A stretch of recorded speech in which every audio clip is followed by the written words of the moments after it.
용서가 중요하다는 사실은 누구나 알고 있습니다. 그러나 실제로 누군가를 용서하는 일은 생각보다 훨씬 어렵습니다. 머리로는 이해하지만 마음이 쉽게 따라주지 않을 때가 많습니다. 상처와 아픔이 깊어질수록 용서는 더 멀게만 느껴집니다. 그럴 때 우리는 용서를 단순히 해야 할 의무로만 바라보지 말고 하나님께서 우리에게 주신 은혜의 통로로 바라보아야 합니다. 용서는 상대방을 위한 것이기도 하지만 동시에 내 영혼을 자유롭게 하는 길이며 하나님이 주신 평강으로 들어가는 문입니다. 오늘은 마음이 쉽게 따라주지 않을 때 우리가 기억해야 할 중요한 진리를 함께 나누고자 합니다. 첫째, 용서는 상대를 위한 것이 아니라 내 영혼을 자유롭게 하는 길입니다. 용서를 생각할 때 많은 사람들은 먼저 상대방을 떠올립니다. 나를 아프게 한 사람, 나에게 상처를 준 사람, 그가 달라지고 사과해야만 내가 용서할 수 있다고 생각합니다. 그러나 성경이 말하는 용서는 그 출발점이 상대에게 있지 않습니다. 용서는 내 마음을 묶고 있는 미움과 분노로부터 나를 자유롭게 하는 하나님의 길입니다. 내가 용서하지 않고 붙들고 있을 때 사실 가장 괴로운 사람은 상대가 아니라 나 자신입니다. 원망과 분노는 내 마음에 계속 남아 상처를 곪게 결국 나의 영혼을 무겁게 짓누릅니다. 용서를 선택한다는 것은 단순히 누군가를 풀어주는 것이 아니라 내 안의 결박을 끊어내는 것입니다. 예수님께서는 우리가 원수를 사랑하고 용서하라고 말씀하셨습니다. 그 명령은 상대방이 마땅히 받을 자격이 있어서가 아니라 우리 자신이 하나님 안에서 참된 자유를 누리도록 하기 위함입니다. 미움을 붙잡고 있는 사람은 자유롭게 살 수 없습니다. 늘 마음속에 상처가 남아있고 새로운 기쁨을 누릴 공간이 사라집니다. 그러나 용서를 선택할 때 비로소 새로운 은혜가 흘러들어오고 잃어버린 평강이 회복됩니다. 요셉의 이야기는 용서가 영혼을 자유롭게 하는 길임을 잘 보여줍니다. 그는 형제들의 배신으로 어린 나이에 애굽에 팔려가 큰 고난을 겪었습니다. 그러나 그가 형제들을 다시 만났을 때 보복하지 않고 오히려 용서했습니다. 그 용서를 통해 요셉은 과거의 상처에 붙들리지 않고 하나님의 뜻을 이루는 도구가 될 수 있었습니다. 만약 요셉이 형제들을 미워하며 평생 원망 속에 살았다면 그는 하나님의 계획을 감당할 수 없었을 것입니다. 그의 용서는 형제들을 자유롭게 한 것이기도 하지만 무엇보다 요셉 자신을 하나님의 큰 뜻 안에서 자유롭게 했습니다. 우리의 삶에서도 마찬가지입니다. 누군가의 말이나 행동으로 깊은 상처를 받은 적이 있을 것입니다. 그때 용서하지 않으면 우리는 그 상처 속에 갇혀 살게 됩니다. 그 사람을 떠올릴 때마다 마음이 무겁고 과거의 기억이 현재의 기쁨을 앗아가 버립니다. 그러나 용서를 결단하면 그 순간부터 자유가 시작됩니다. 물론 감정은 쉽게 따라오지 않을 수 있습니다. 그러나 하나님께 의지하며 용서를 선택할 때 성령께서 내 마음을 다스려 주시고 점점 자유와 평안을 경험하게 됩니다. 용서는 또한 하나님의 성품을 닮아가는 훈련입니다. 하나님은 우리를 조건 없이 용서하셨습니다. 우리의 잘못이 크고 반복되었음에도 불구하고 예수 그리스도의 십자가를 통해 우리를 품으셨습니다. 우리가 누군가를 용서할 때 사실은 하나님의 은혜를 내 삶 속에서 흘려보내는 것입니다. 그 순간 나는 과거의 상처가 아니라 십자가의 은혜로 살아가는 사람이 됩니다. 그러므로 용서는 결코 약한 선택이 아닙니다. 오히려 가장 강한 선택이며 믿음의 용기입니다. 내가 상대방을 용서할 때 비로소 하나님이 주시는 자유와 평강을 누리게 되고 내 영혼은 새 힘을 얻게 됩니다. 결국 용서는 상대를 위한 길처럼 보이지만 사실은 나 자신을 살리고 내 영혼을 자유롭게 하는 하나님의 길입니다. 둘째, 하나님의 용서를 경험할 때 비로소 다른 사람을 용서할 힘이 생깁니다. 용서는 인간의 본성으로는 결코 쉽지 않은 일입니다. 상처가 깊을수록 미움은 더 오래 남고 기억은 더 선명하게 남아 마음을 짓누릅니다. 사람은 본능적으로 자신을 보호하려 하고 자신을 해친 사람을 멀리하고 싶어 합니다. 그러나 성경은 우리에게 원수를 사랑하고 용서하라고 말씀합니다. 이 명령은 인간의 힘만으로는 불가능합니다. 그래서 우리는 먼저 하나님의 용서를 깊이 경험해야만 다른 사람을 용서할 수 있습니다. 하나님의 용서는 언제나 우리의 출발점이 됩니다. 우리는 모두 죄인으로서 하나님 앞에 설 수 없는 존재였습니다. 그러나 하나님은 우리의 죄를 용서하시고 예수 그리스도의 십자가를 통해 우리를 자녀 삼아 주셨습니다. 이 사실을 마음 깊이 경험할 때 우리는 다른 사람을 향한 용서의 길로 나아갈 수 있습니다. 내가 얼마나 큰 용서를 받은 존재인지 알 때 다른 사람의 잘못을 품을 수 있는 힘이 생기는 것입니다. 예수님께서는 탕감받은 종의 비유를 통해 이 원리를 분명히 보여주셨습니다. 어떤 종이 큰 빚을 탕감받았지만 정작 자신에게 작은 빚을 진 동료를 용서하지 않았습니다. 그 모습은 우리의 현실을 보여줍니다. 우리가 받은 하나님의 용서를 잊어버리면 우리는 쉽게 다른 사람의 잘못을 붙잡고 놓아주지 못합니다. 그러나 내가 받은 은혜를 기억하면 다른 사람의 허물은 훨씬 작게 보이고 용서할 힘을 얻게 됩니다. 우리의 마음은 종종 억울함과 분노에 사로잡혀 다른 사람을 용서할 수 없다고 말합니다.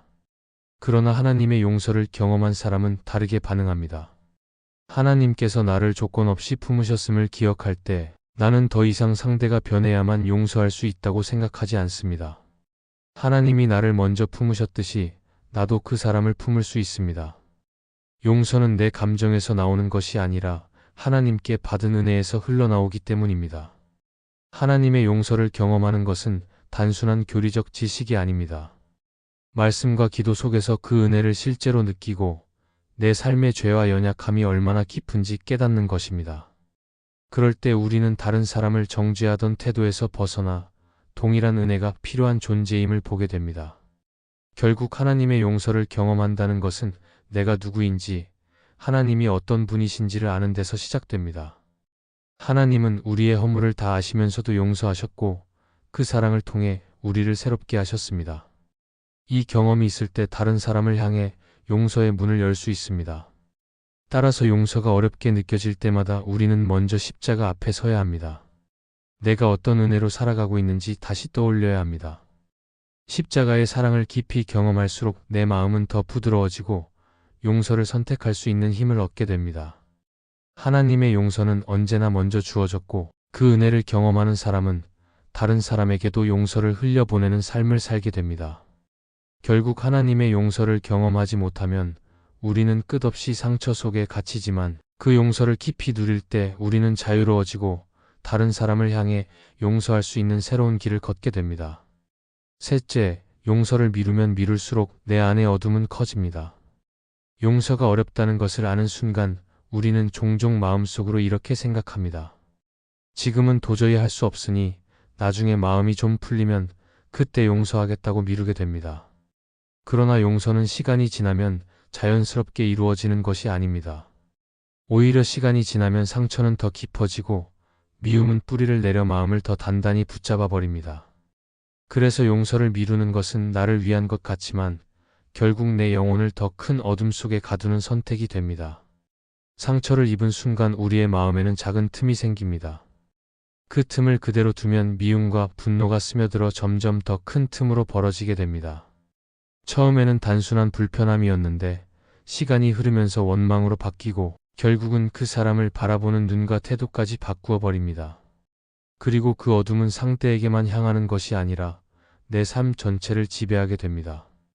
다른 관계 속에서도 불신과 경계심이 생기고 기쁨과 평안은 사라지게 됩니다. 이렇게 미루어진 용서는 결국 내 삶을 무겁게 짓누르고 영적인 성장을 가로막습니다. 성경은 우리가 분노를 오래 품지 말라고 가르칩니다.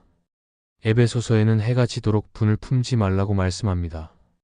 그 이유는 분노가 하루를 넘기면 마음속에서 어둠이 자리 잡고 사탄이 틈타기 때문입니다. 분노와 미움을 방치하면 그것은 단순한 감정이 아니라 영적인 올무가 됩니다. 그래서 용서를 미룬다는 것은 단순히 시간을 두는 것이 아니라 내 영혼의 어둠이 뿌리 내리도록 허락하는 것과 같습니다. 우리는 종종 시간이 모든 것을 해결한다고 생각합니다. 그러나 용서는 시간이 아니라 결단에서 시작됩니다. 시간이 흐른다고 해서 상처가 저절로 아물지 않습니다.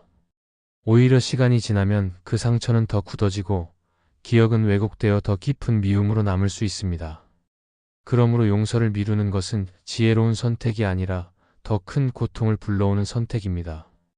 지금 이 순간이 바로 용서를 결단해야 할 시간입니다. 용서를 미루는 마음은 기도의 길도 막아버립니다. 하나님께서는 우리가 서로를 용서할 때 우리의 기도를 들으시고 응답하십니다. 그러나 미움을 품고 살아가면 기도의 입술은 움직여도 마음은 하나님과 멀어지게 됩니다. 결국 하나님과의 관계까지도 어두워지는 것입니다.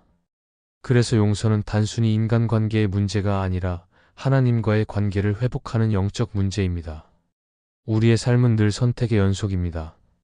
오늘 용서를 선택하면 내 마음은 빛을 향해 열리고 자유를 누리지만 용서를 미루면 내 안의 어둠은 점점 더 커져 나를 사로잡습니다. 그렇기에 용서는 내일로 미루어서는 안 되는 결단입니다.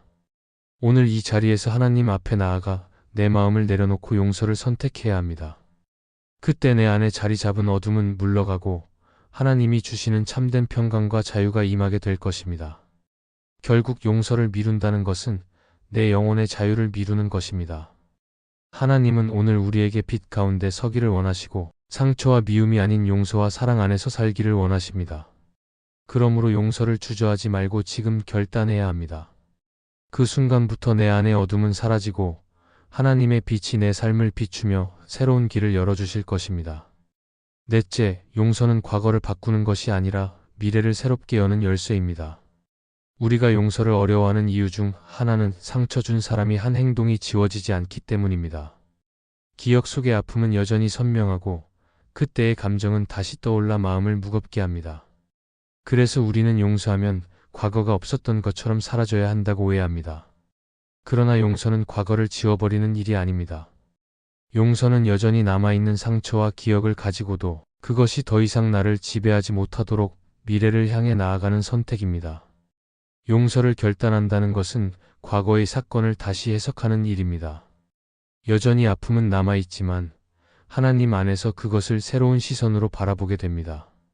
내가 겪은 아픔이 하나님의 은혜를 경험하는 통로가 될 수 있고 과거의 상처가 오늘 다른 사람을 이해하고 품을 수 있는 힘이 되기도 합니다. 그래서 용서는 과거를 잊는 것이 아니라 그 아픔을 하나님의 손에 맡기고 새로운 미래를 열어가는 열쇠가 됩니다. 요셉의 생애를 다시 떠올려 볼 수 있습니다. 형제들의 미움으로 애굽에 팔려간 사건은 결코 사라지지 않았습니다. 그러나 요셉은 그 아픔을 하나님의 관점에서 해석했습니다. 당신들은 나를 해하려 하였으나 하나님은 그것을 선으로 바꾸사 많은 사람의 생명을 구원하게 하셨습니다. 라는 그의 고백은 과거의 상처가 어떻게 새로운 미래의 길로 이어지는지를 보여줍니다. 요셉의 용서는 과거를 부정한 것이 아니라 그 과거를 넘어 하나님의 미래를 선택한 것이었습니다. 우리의 삶에서도 용서는 미래를 여는 열쇠가 됩니다. 용서하지 못하면 우리는 과거에 묶여서 앞으로 나아갈 수 없습니다. 그러나 용서를 선택하면 더 이상 과거의 감정과 상처가 나를 붙잡지 못하게 되고 하나님이 준비하신 새로운 길로 나아가게 됩니다. 여전히 상처의 흔적은 남아있을 수 있지만 그것은 더 이상 나를 파괴하는 무기가 아니라 하나님이 사용하시는 은혜의 도구로 바뀔 수 있습니다. 팀 켈러는 그의 책 용서에서 이렇게 말했습니다. 용서는 과거를 바꾸지 않지만 과거가 내 삶을 정의하지 못하게 한다. 하나님의 은혜가 내 미래를 새롭게 정의하게 한다. 이 말처럼 용서는 내가 겪은 일이 내 삶을 끝까지 지배하지 못하도록 막는 결단입니다. 대신 하나님께서 내 미래를 새롭게 정의하시고 그 길을 인도하시도록 내어드리는 선택입니다. 용서는 또한 내 안의 가능성을 회복하게 합니다. 미움과 원망에 사로잡히면 내 마음은 늘 갇혀있고 새로운 관계나 도전을 두려워하게 됩니다. 그러나 용서를 통해 내 마음이 풀리면 새로운 사람을 만날 수 있고 새로운 기쁨을 누릴 수 있습니다. 과거의 상처가 아닌 하나님의 은혜가 나의 삶을 이끄는 순간부터 내 미래는 새롭게 열리게 됩니다. 결국 용서는 과거를 바꾸는 것이 아니라 미래를 새롭게 여는 열쇠입니다. 하나님은 우리가 과거의 상처에 묶여 있기를 원하지 않으시고 은혜 안에서 자유롭게 걸어가기를 원하십니다. 그러므로 용서를 결단하는 순간 우리는 어제의 어둠이 아니라 내일의 빛을 바라보며 나아가게 되고 그 길에서 하나님의 새로운 역사를 경험하게 됩니다. 용서는 우리의 힘만으로는 쉽지 않지만 하나님께서 주시는 은혜 안에서 가능해집니다. 용서를 결단할 때 마음은 자유로워지고 과거의 상처에 묶이지 않고 새로운 길을 걸어갈 수 있습니다. 하나님은 용서를 통해 우리의 삶을 회복하시고 더 깊은 평강을 주십니다. 그러므로 용서는 무거운 짐이 아니라 하나님께서 열어주시는 자유와 미래의 문임을 기억해야 합니다. 이 말씀이 마음의 은혜가 되셨다면 좋아요와 구독으로 함께 해주세요. 그리고 댓글에 아멘이라고 남겨주시면 하나님의 은혜가 더 많은 사람들에게 전해질 것입니다. 여러분의 삶 위에 하나님의 은혜가 언제나 함께 하시기를 바랍니다. 감사합니다.